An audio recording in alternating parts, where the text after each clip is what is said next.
Check out carmarshal.com. The link is in the description. They help support us.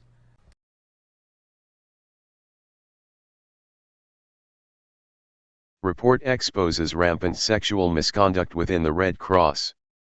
The International Committee of the Red Cross, ICRC, released a report revealing that nearly 24 employees have left their jobs for sexual misconduct, and no one has been charged.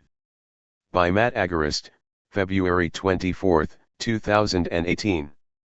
A scathing report on an internal review of the charity group, the Red Cross, has revealed nearly 24 employees have been removed from their jobs in the last 3 years for sexual misconduct.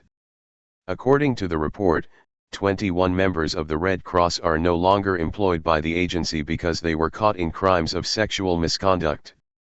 BBC reports. The ICRC's Director General, Yves Doccord, said the individuals had paid for sexual services and had resigned or were dismissed from the aid agency. Mr. Doccord said on Friday that it was a difficult but important day. The revelations come as the aid sector has been hit by numerous allegations of sex abuse and exploitation by workers. Mr. Doccord said that it was the recent reports of sexual misconduct from humanitarian agencies that had spurred the Geneva-based ICRC to conduct an internal review. Its code of conduct has explicitly forbidden the purchase of sexual services since 2006. Friday's statement follows reports that Plan International, a children's aid agency, confirmed 6 cases of sexual abuse and child exploitation by staff or associates. I have instructed my teams to scour the data we do have on sexual misconduct, and I can tell you that since 2015 we've identified 21 staff members who were either dismissed for paying for sexual services or resigned during an internal inquiry, Mr. Doccord said. As the report notes, the Red Cross is not alone in their sexual abuse either. An international children's aid charity, Plan International, was also exposed carrying out rampant child sexual abuse and exploitation this week. This behavior is a betrayal of the people and the communities we are there to serve, Mr. Doccord said. It is against human dignity and we should have been more vigilant in preventing this. Although the crimes and sexual misconduct have been exposed, there have been no reports of arrests.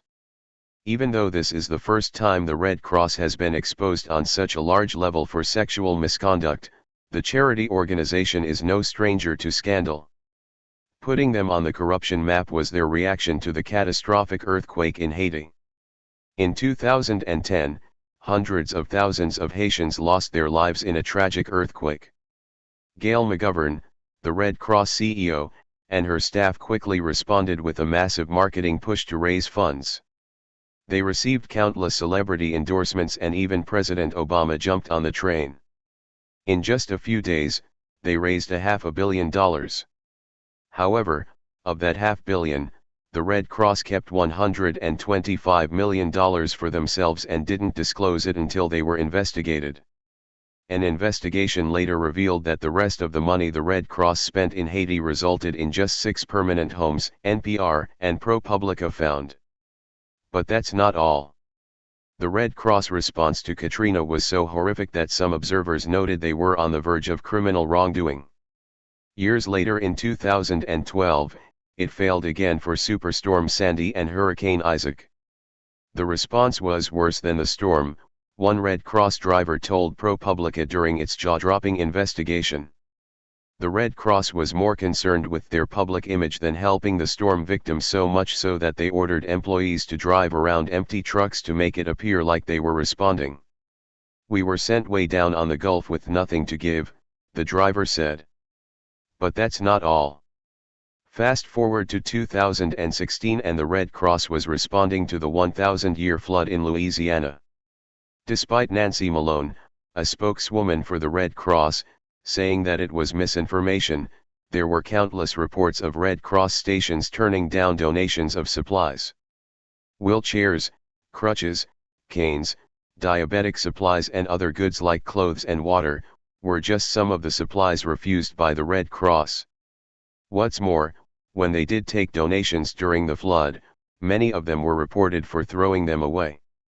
As Justin Elliott notes, writing for ProPublica, the Red Cross stopped helping people once it was taken over by a team of former AT&T executives who tried to turn it into a profit machine instead of a charity.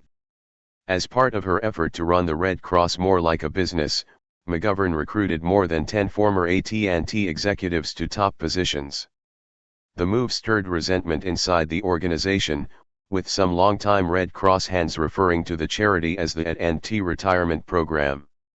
McGovern laid out a vision to increase revenue through consolidated, powerful, breathtaking marketing. "This is a brand to die for," she often said. The bottom line is that the Red Cross has become a massively centralized bureaucracy that is seemingly more concerned with self-preservation and corporate salaries than they are helping victims of natural disasters.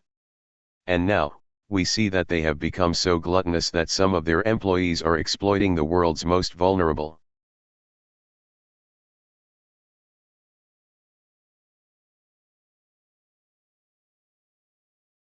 County, this is Charlotte County COPWATCH, and I wanted to explain what fair use is.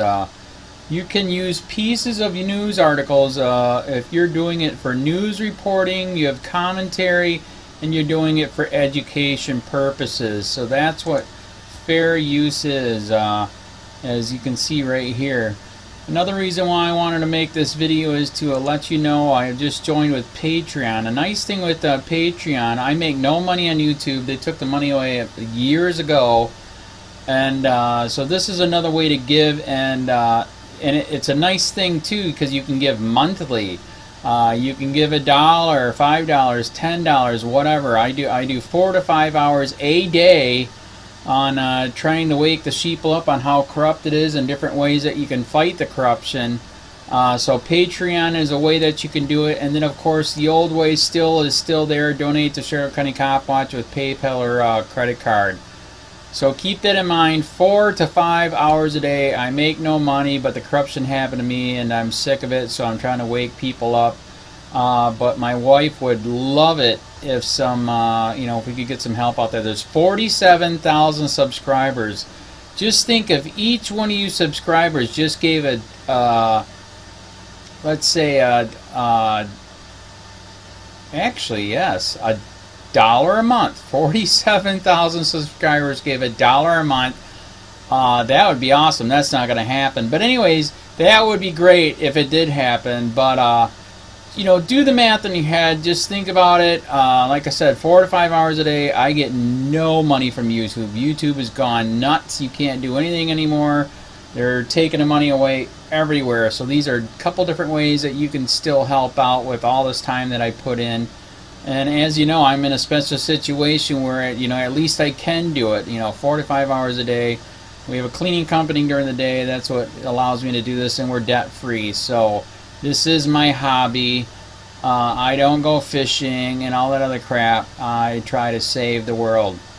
So help me out to make the wife happy, man. In fact, if you guys did give $1 a day, and there was 47,000 of you, and you did it, and each of you gave $1, and that was every month, oh my God, yes, I could quit. I could start suing them. Another idea too that we have is if I got some funds, we could actually contact everyone that has been ticketed and or arrested and put in jail and start sending them postcards to let them know we're here, and to see if everything went all right, and if it didn't, find out their story. So we could even do more investigations and more lawsuits. Lawsuits take money. So just think about that. 47,000 of you so far right now. $1 a day. $1 a month on Patreon, or $5 a month Patreon, 10, 20, whatever. Just do the math in your head, help out. This is a lot of work every single day. Thanks.